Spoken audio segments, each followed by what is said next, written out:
What's going on YouTube? Geosna right here. So in today's video we have a jailbreak update about the iOS 11.4.x future jailbreaking, about the possible Untether for the Electra jailbreak, and many other things that we would like to discuss.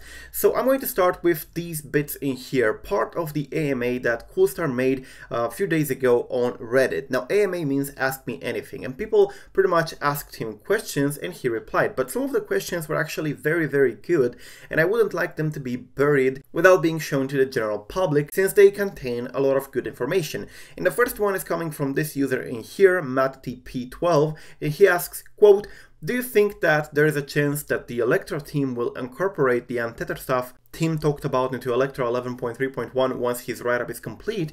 Well, Coolstar replied, "It's unlikely for iOS 11.2 up to iOS 11.3.1 due to how the VFS exploit has such a low success rate. However, we may consider it for the iOS 11.0 up to iOS 11.1.2 as async wake is very reliable." So what this means? Well, if you remember, I talked about this a few weeks ago actually, and it was this guy in here, Tim, who is a security researcher, who posted this, and he said, quote, "We'll let others play once write-up is complete. I believe this would allow re-jailbreaking at boot. Haven't played around much with it yet on iOS 11.3.1. Appears to still be vulnerable on 12 beta." And he posted some LaunchDaemon's bugs. And then he said, quote, "Works very consistently on iOS 11.3.1. Should be straightforward to have it untethered. Very similar to the evasion bug." Now what he pretty much says in here is that there are two LaunchDaemon bugs that are available and are compatible with iOS 11.3.1 and lower, and even with some betas of iOS 12, and these can render an untethered jailbreak if exploited. Now what is an untethered jailbreak? Some of you are very new in here, probably you never experienced a jailbreak that is completely untethered. Well, an untethered jailbreak is a jailbreak that doesn't require you to use the CDI impactor to resign it every 7 days. Once you deploy it and you enable it, and it will automatically jailbreak at every reboot without having you opening an application and pressing a button and so on. The jailbreak is automatically applied when the phone is powered on, which is something very good. Most of the jailbreaks back in the days used to be like that. The Pango jailbreak used to be like that, the one for the iOS 9, iOS 7 and so on. But unfortunately nowadays the new standard is to have semi-untethered jailbreaks, which are like Electra. You have to resign every 7 days, and if you reboot your phone, the jailbreak is no longer applied. You have to reapply it manually. Now with an untethered bug, you would be able to make Electra jailbreak itself every time the phone reboots without having the need for resigning the application every 7 days, which of course would be great.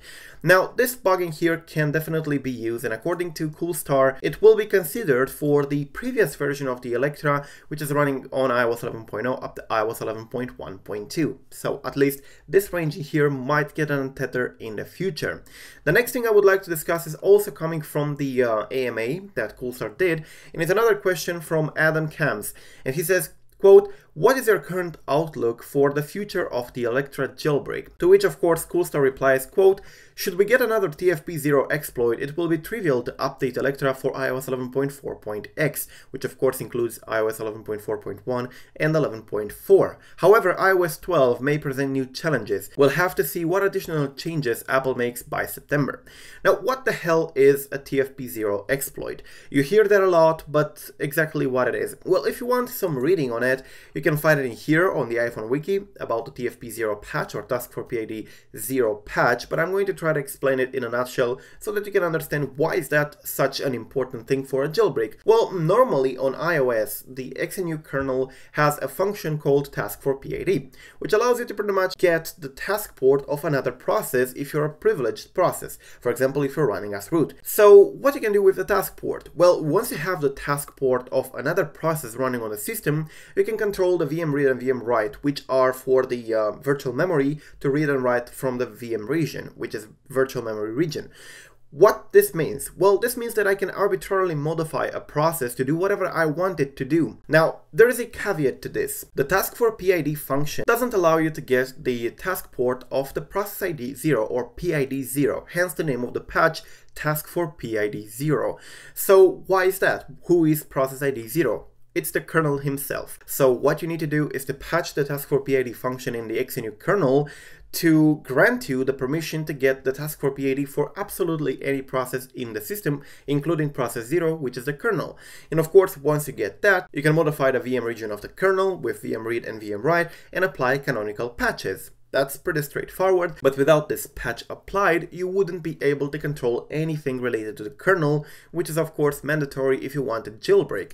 And an exploit that has tfp0 pretty much does that. It exploits the kernel and ultimately it patches the tfp function to allow it to get the task port of the process ID 0, which is the kernel, thus enabling you to continue with the post-exploitation to create a jailbreak. So this is pretty much it about this, guys, and I really hope you enjoyed this video. Thank you for watching. I'm GeoSnow. Peace out.